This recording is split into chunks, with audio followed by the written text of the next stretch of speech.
Hello, everyone. Today I'd like to talk about Jackie Chan, specifically Who Am I? But before I get into this, I'd like to do a quick intro on how I got exposed to Jackie Chan. So, in the 90s, there's a television station, I forgot what channel, but in my city, that would have Samurai Sundays. So, every Sunday from noon to maybe 6 p.m. ish, they would just show all these martial art flicks. Now, if I recall, majority, if not all of them, were from Hong Kong, and it had to do with Chinese kung fu, not samurai stuff. If there were any samurai type of people in the movies, they would be bad guys normally. So, yeah, just it's nothing to do with Japanese samurai. It's all Chinese kung fu, Hong Kong flicks. So, and the majority of the flicks were probably from the 70s, if not 80s. Some of them were probably from the 80s. But, so, and the reason why I know is because a lot of them had like that Bruce Lee, or trying to exploit that Bruce Lee's death at the time.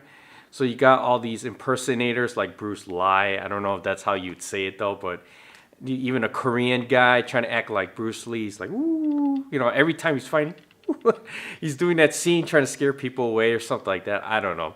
So they're pretty much B-rated Hong Kong martial arts flicks. I mean, 70s had some good ones, like from Shaw Brothers. I don't think I ever saw anything from Shaw Brothers on Samurai Sunday. So, but anyway, you got these movies they're showing from noon to 6. So you're looking at 3 movies at least, maybe 4, I don't know, in a row. And then, yeah, I remember watching quite a few times, like spending half a day just watching that. There's one movie I did remember. I remembered a few good ones, but one of them I remembered mainly because the story was so strange. And it happened to be Jackie Chan and his movie Spiritual Kung Fu. I think that's what it was called. And that's his like 70s period Law Wei. And yeah, that movie was so weird. I remembered it because it had to do with ghosts, right? And the ghosts kind of teaching him the 5 fists. So that's why I kind of remember it. Now, I remember the face Jackie Chan, but I didn't know like who he was in a sense, like the superstar, everyone knows him to be. I just thought of him as just another random, Bruce Lee wannabe, doing his own martial arts type thing. And I mean, the story in the movie wasn't all that good, but it had a unique, like, had to do with ghosts teaching Jackie Chan the 5 fists. So that's why I remembered it. So that's my intro into Jackie Chan without really knowing who Jackie Chan was. It wasn't until my local video rental store, and my parents finally got a membership there. And we would rent movies like Tuesdays, Mondays, or like one of those days, or maybe 2 days in a week. They would do like $1 movies, and not the new release or anything, but their other movies because it's slow. And then I remember if anything I wanted to watch was type of martial arts type of thing. And I think besides Bruce Lee, the first movie I got from Jackie Chan was The Young Master. And after watching that, I really kind of began to notice Jackie Chan in a sense as an actor, martial artist. And Young Master was unique for me too. Watching that, I've never seen any movie quite like that from a martial arts perspective. It was generic, straightforward story and everything, but the way they did the choreography, things like that, using the props and everything, it basically The Young Master was really Jackie. That was the blueprint for the Jackie Chan we know of his movies, like the blueprint. So I think that's his first movie too. That he broke out from Law Wei and started to become popular. Then I rented his other movies like Police Story at the time, his 80s Police Story. What else? Like Drunken Master, the very first one, Snake and Eagle Shadow, things like that. So his 80s period, which were really good. So that's how I got into Jackie Chan and knowing about Jackie Chan. Now, I didn't know much about him from like a superstar standpoint. I just knew him as, hey, he's one of my favorite martial art movie, kung fu artists for movies. It wasn't until I'd say in the mid 90s when Rumble in the Bronx came out. And Rumble in the Bronx actually came out in movie theaters, at least for me. I think it was a limited release, but my movie theater had it, my local one. And I went there and watched it on like the second week or something like that. And after watching that movie, I came out of the theater and fell in love with Jackie Chan right away. Like, damn, that movie, that Rumble in the Bronx to me was like not only a step up, but a huge step up from his other movies. It seemed more polished, more refined than his the movies I've seen from his 80s and then some of his 70s stuff, which is I think is I don't really consider it Jackie Chan that we know it, but it's still a Jackie Chan movie, like To Kill with Intrigue. Those movies to me aren't really Jackie Chan, but like Young Master, Drunken Master, I thought after watching Rumble in the Bronx, I came away that's like tiers of better than those movies I've seen. Just because it's just really polished. It's like really, from a Western perspective, it's really polished. And that's when I fell in love with Jackie Chan. And from there on out, I was like, any new movie would come out, I try to follow and try to watch. The next movie that came out was First Strike. And as you know, I mean, I didn't know at the time, but later on, it's Police Story 4. And to me, that's really the last true police story. I'm not going to count the 2000s and 2010 police stories. To me, First Strike ends right there for Police Story. But that movie was awesome. I was like, damn, I was not disappointed. That was also released at my local theater. I got the chance to see it. Now, his later movies didn't seem to come on. I don't know if maybe Operation Condor did, but the other movies, Twin Dragons and so forth, I don't even know. That's probably in the 2000s, but they didn't seem to come out. I mean, either I missed them or just they never came out. So when I was talking about the next movie that I remember watching right after seeing First Strike in the theater was renting this, Mr. Nice Guy. I had to get this on video tape. I rented it from the local video place. And the reason why I brought this up is this is, I think, his first movie that was really tailored for Western audiences in a sense, or English speaking, because in here it's in English. It's not dubbed or anything. They're speaking English in here. I think most of the way. I mean, there might be some Cantonese here and there, but a majority all the characters on here were speaking English. So that was that, and it was an okay movie. Typical Jackie Chan fare. Then the next movie I was able to see when I rented was this one, Who Am I?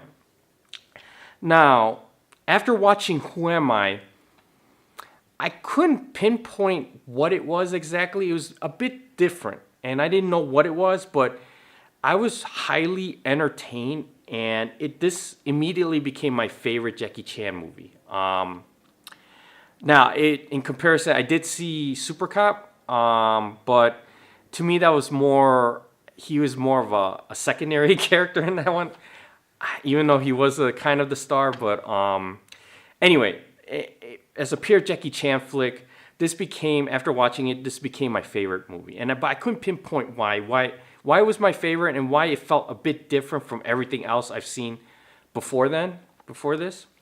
Now, after this came out, I think around the same time, Rush Hour came out. And that's when Jackie Chan became Hollywood, right? Everything from there on out, a lot of his movies were made here in the States. Mainly mediocre.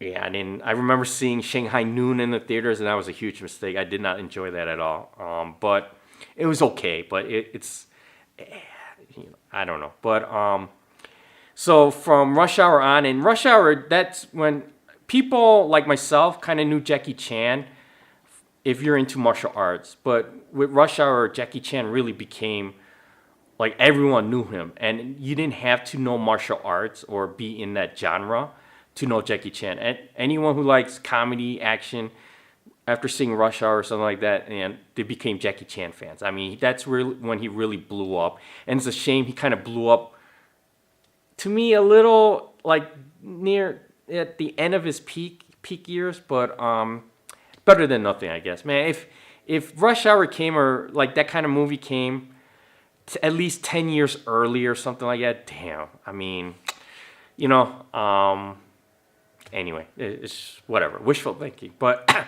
it came out, became Hollywood, and then I've seen a lot of his movies since then.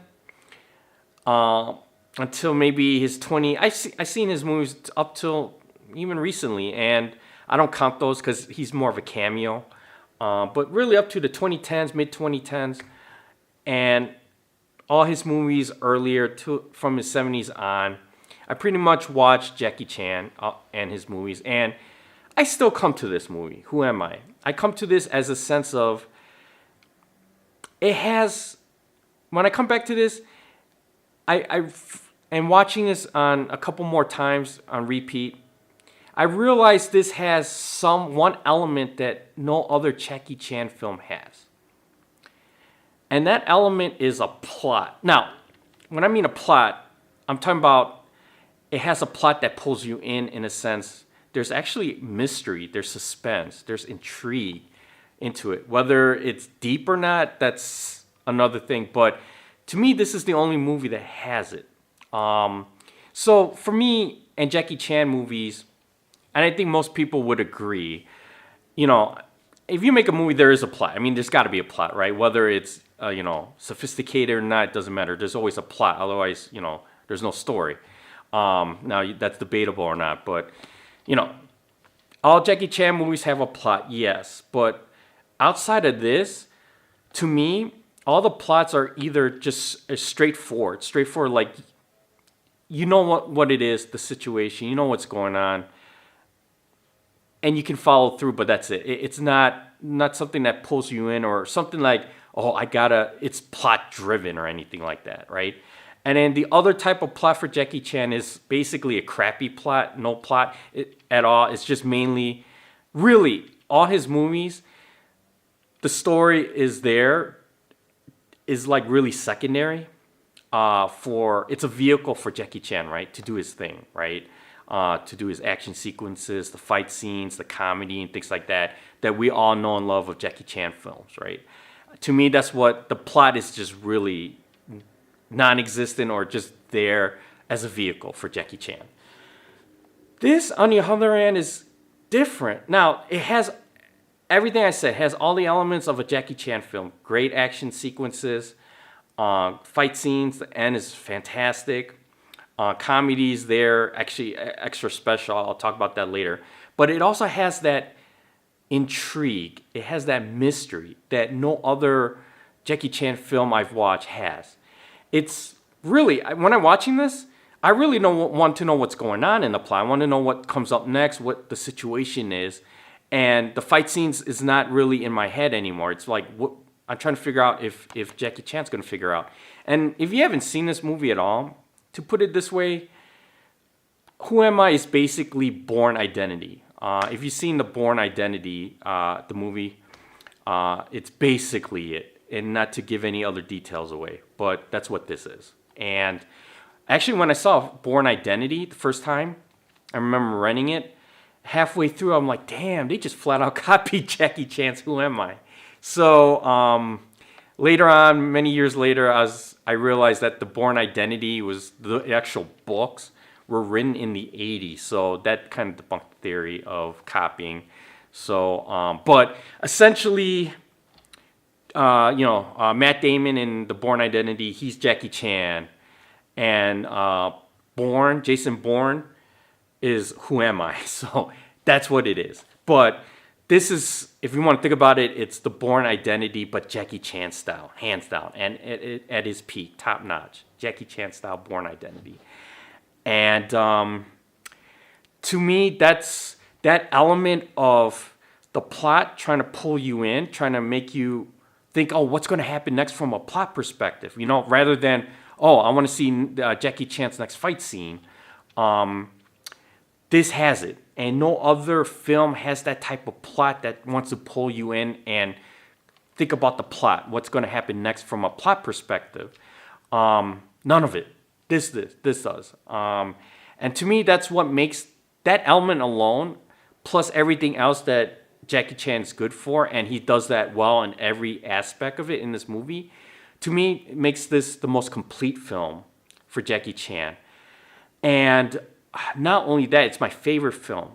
And it's kind of, for me, sad to say, and I think this is true, that it's really also an underrated film of his. Because when people talk about Jackie Chan, whether it's like a top 10 list of his best movies, whether fight scenes or movies altogether, or the first 10, the top 10 movies you need to watch to get familiar with Jackie Chan, Who Am I is pretty much an afterthought. No one mentions this movie at all. It's almost forgetting. Even in this period, like in the 90s period, people are going to probably bring up Rumble in the Bronx, which is a good movie, Rush Hour, and First Strike, which is Police Story 4. Heck, they might even bring this one up, things like that. But not Who Am I. For some reason, Who Am I is just an afterthought. I don't know why, and I really don't know why. The only thing I could think of is this.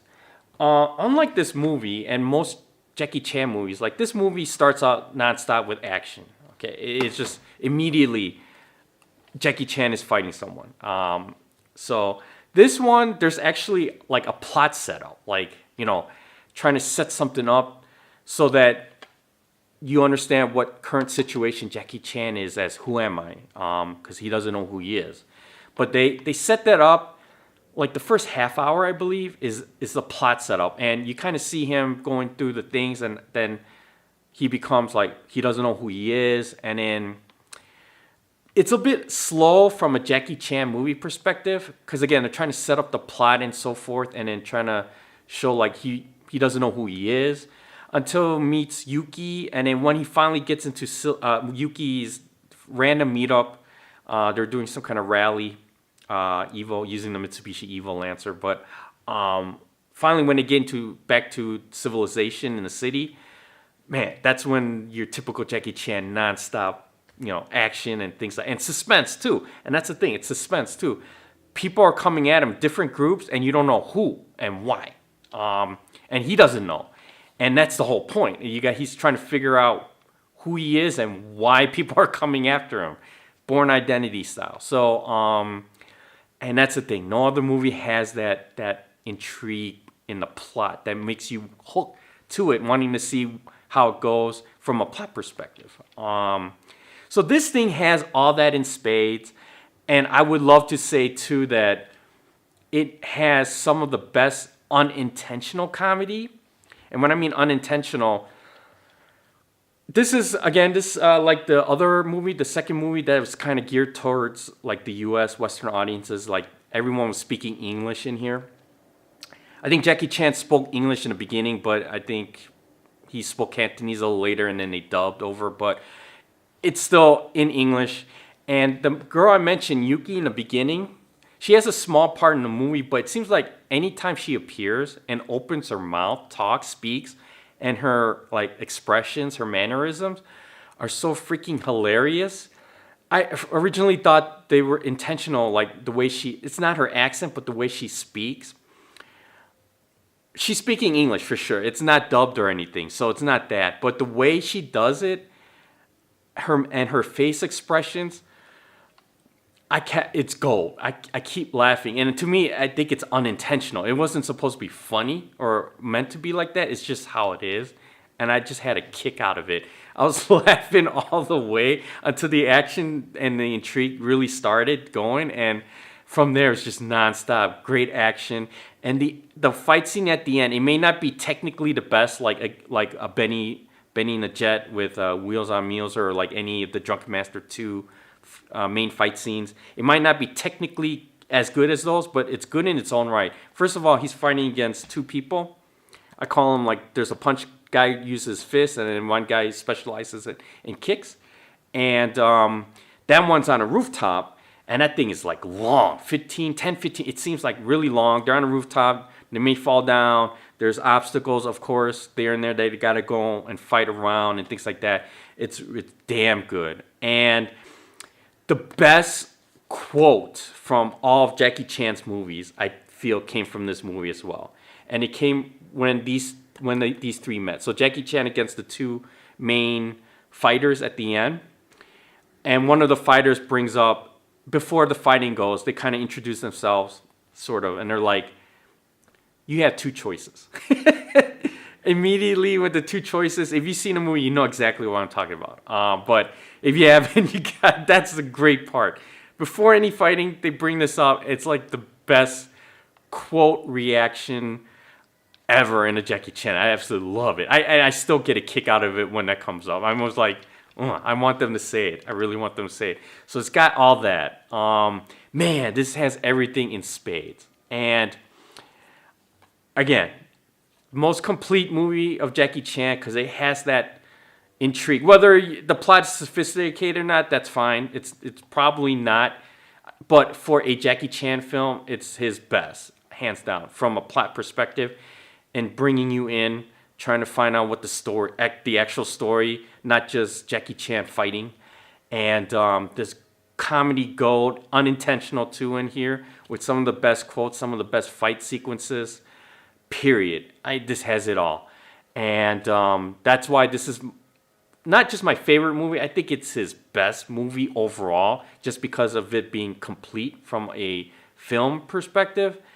And it's a shame. I feel it's his most underrated because of that. And I think it's mainly because there might be the plot setup in the beginning kind of slows it down a tad bit from a normal Jackie Chan movie. But if you just look at it from like a typical movie from top to bottom, hands down, nothing can beat this overall from the pure complete package of a movie.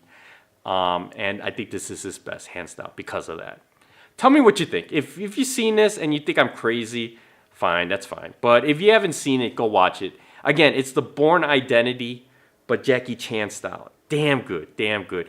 If you could get past that first half hour, and that first half hour again has that comedy, unintentional comedy bits to it, man, you're gonna be in for a ride. That's for sure. So let me know what you think. Thanks. Bye.